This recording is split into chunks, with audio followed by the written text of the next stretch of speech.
এই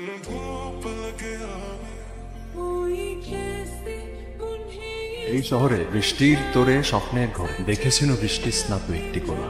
আমি বৃষ্টি বিলাসী, ছাতা ধরে লাভ নেই। কবিতা কি এখন লিখলেন? হ্যাঁ, আপনাকে উৎসর্গ করলাম। আজকাল স্টেশনের প্ল্যাটফর্মে পাগলের সাথে সাথে কি কবিরাও ঘুরে? আমাকে পাগল বললেন? পাগলের লাস্ট স্টেজ কবি।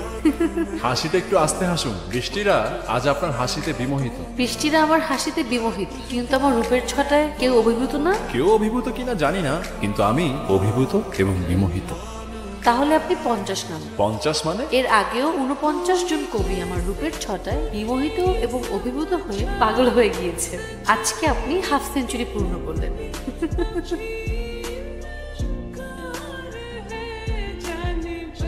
সব আছে, শুধু বৃষ্টি বিলাসী। হয়তো আর কখনো তার সাথে দেখা হবে না, হয়তো আবারও বৃষ্টি আসবে, আর আমি ক্ষণিক সময়ের জন্য দেখা ওই অচিন দেশের অচেনা মেয়েটিকে পথে পথে খুঁজে বেড়াবো। অতঃপর আমার চারদিক জুড়ে নেমে আসবে এক সুগভীর শূন্যতা।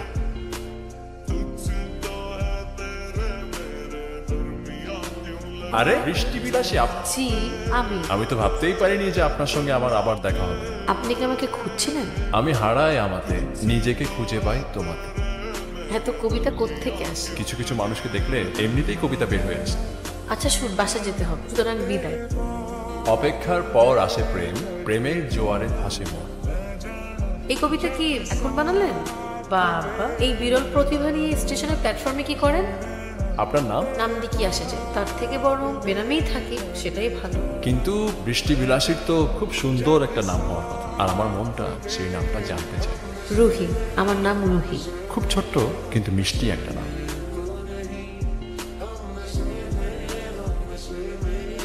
আপনি? আবার দেখা হয়ে গেল আপনার সঙ্গে। জি, আমি বান্ধবীর সাথে নাচের ক্লাসে যাব। ও আসতে দেরি করে, তাই এখানে দাঁড়িয়ে অপেক্ষা করছি। আচ্ছা, তো বান্ধবী না আসা পর্যন্ত তো আমি আপনাকে একটু সময় দিতে পারি? সেটা পারেন, কিন্তু বান্ধবী না আসা পর্যন্তই সময় দিতে হবে। ঠিক আছে। আপনি পড়াশোনা করেন? Honours final year. বাহ, পড়াশোনা, নাচ, এত কিছু একসাথে ম্যানেজ করেন কিভাবে? যেভাবে আপনি আপনার চাকরি আর আমার পিছনে ঘুরঘুর করে ম্যানেজ করেন, সেভাবে। দেখুন, আমি কিন্তু আপনার পেছনে ঘুরঘুর করি না। আপনার সঙ্গে আমার কাকতালীয় ভাবে দেখা হয়ে যায়। আপনার সাথে আমার কোনো না কোনো ভাবে বারবার দেখা হয়ে যাচ্ছে। আপনি কি চান বলেন তো? আমি তো চাই বৃষ্টি বিলাসীর স্বপ্নে বিভোর থাকি। ছেলেটার চোখে কেমন যেন অচেনা একটা আবেগ আছে, আমি তো এই আবেগটাই খুঁজি। সন্ধ্যা হয়ে গেছে, আমি তাহলে বাসে যাই। রুহি, আমি পৃথিবীতে তোমার জন্য বেঁচে থাকতে চাই। এভাবেও ভালোবাসার কথা কেউ হঠাৎ বলতে পারে? ওর কথার মাঝে আমি খুঁজে পাই এক অদ্ভুত মাদকতা। আপনি তো দেখছি নাছোড়বান, আপনি আমার এলাকার মধ্যে চলে আসছেন। আমি আপনাকে অনেক খুঁজেছি। আপনি তো ইমোশনাল কেন বলুন তো? দেখুন, আমি খুবই রিয়েলিস্টিক একটা মেয়ে। আমার ফ্যামিলি আমাকে যেখানেই বিয়ে দিবে আমি সেখানেই বিয়ে করব। আপনি অন্য কোথাও দেখুন। অন্যত্র দেখার পাত্র তো আমি না। দেখুন, আমি কোনো ইমোশনাল মেয়ে না। আমার ফ্যামিলিতে মেয়েরা বিয়ের পরে তাদের স্বামীর সাথে প্রেম করে। বিয়ের পরে যেহেতু প্রেম করতে হবে, তাহলে আপনাকে এখন বিয়ে করতে আমার কোনো অসুবিধা নেই। এক্ষুনি আপনাকে বিয়ে করে বাসায় নিয়ে যাবো। আপনি কি পাগল? সেটাই তো বোঝাতে চাইছি আমি তো আসলে পাগল।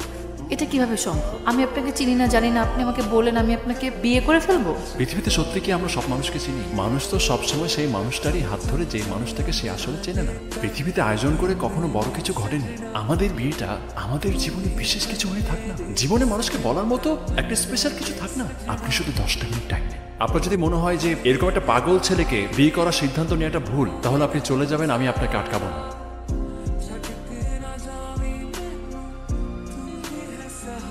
তুমি এত তাড়াতাড়ি চলে আসলে বললাম একটু ভালো করে ভাবো।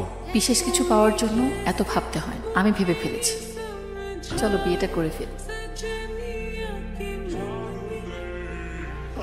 চুপ কেন? পুরোনো দিনের কথাগুলো ভাবছিলাম। পুরনো অতীত ঘেটে বর্তমানকে কঠিন করে তোলার কি দরকার? জীবন তো একটা বহমান নদীর মতো। একটা কথা খুব মনে পড়ছে, মানুষ অতীত হয় না, অতীত হয় সময়। আমি তো আজন্মকাল তোমাকে ভালোবাসার প্রতিজ্ঞায় নিজেকে সমর্পণ করেছিলাম। আমি তো তোমার প্রতি বিমুগ্ধ হয়ে অনাদিকাল বাঁচার স্বাদ নিতে চেয়েছিলাম। আমি ইতিহাসের বেড়াজালে আবদ্ধ হয়ে দূরে সরতে চাইনি। এখনো আমার ভেতরে বোবা কান্নারা ডুকরে ডুকরে কাঁদে তোমার জন্য। বৌমা, বৌমা, জি মা। এটা কি? জানি তুমি কোনো উত্তর দিতে পারবে না। শোনো, এই সংসারটা না আমার, এখানে আমি কোনো অন্যায় হতে দেব না। মা কি হয়েছে? এই তুই কি জানিস তোর বউ যে সন্তান সম্ভবা? আর এই দেখ সেটা নষ্ট করার জন্য এই যে এগুলো খাচ্ছি।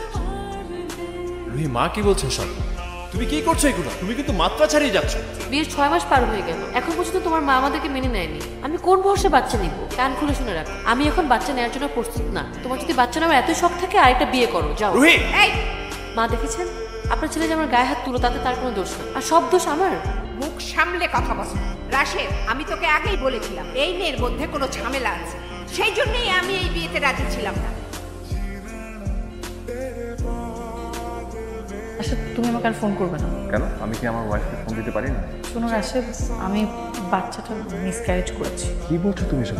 তুমি মুহূর্তের মধ্যে আমাদের সংসার, আমাদের ভালোবাসা সবকিছু শেষ করতে তো পারো না।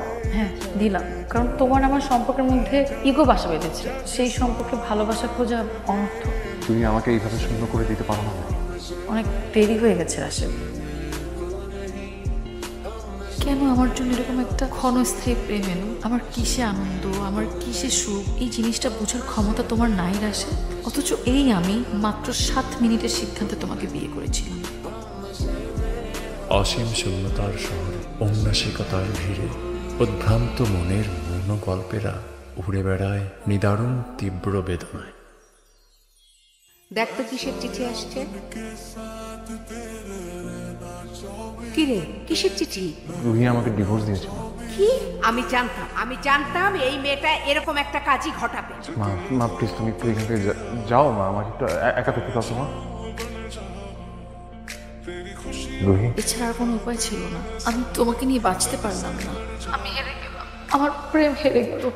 রুহি আমি তোমার সঙ্গে একটাবার দেখা করতে চাই। প্লিজ এই অনুরোধটা আমাকে করো না। তোমার জীবনের সাথে আমাকে বেঁধে রেখো না। আমাকে আমার মতো থাকতে দাও। তুমিও তোমার মতো জীবন গুছিয়ে নাও। রুহি, আমার পুরো জীবনটা তুমি এলোমেলো করে এখন আমাকে বোঝাতে বলছো। প্লিজ তুমি ডিভোর্স পেপারটা বুঝো। সেটা আর কখনো সম্ভব না রাশেদ। আজকে থেকে আমি তোমার অতীত, তোমার আমার মাঝে আর কোনো সম্পর্ক নেই, অধিকার নেই। তবে হ্যাঁ, সারা জীবন তুমি নামের একটা শূন্যতা বেঁচে থাকবে।